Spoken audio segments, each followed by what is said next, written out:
ہے ہم پہلے قرآن کے پابند، ہم پہلے نبی کے پابند، پھر ہم پاکستان کے آئین کے پابند۔ پاکستان کے آئین میں تبدیلی ہو سکتی ہے، رب کے فرمان میں تبدیلی نہیں ہو سکتی۔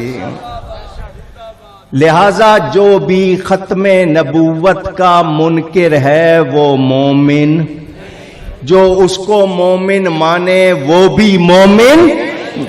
دونوں باتیں آپ نے سن لی، ایک ہے لفظ خاتم اور ایک ہے خاتم، ایک میں زبر ہے ایک میں زیر ہے۔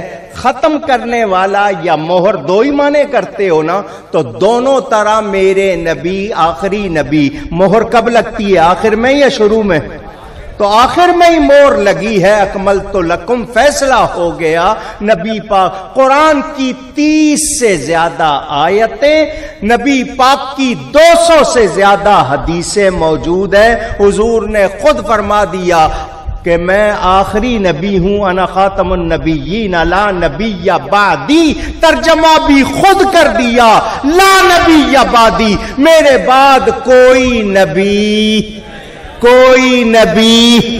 اب نبوت کی قسمیں کی جاتی ہیں، تشریعی شریعت والی، غیر تشریعی یعنی شریعت والی نہیں، حکم والی نہیں ہے بلکہ کسی اور کی شریعت کے ماتحت، ذلی سائے میں بروزی کسی کے ماتحت آ کر، زمانی مکانی، جتنی مرضی قسمیں کر لو، میرا نبی آخری نبی ہے۔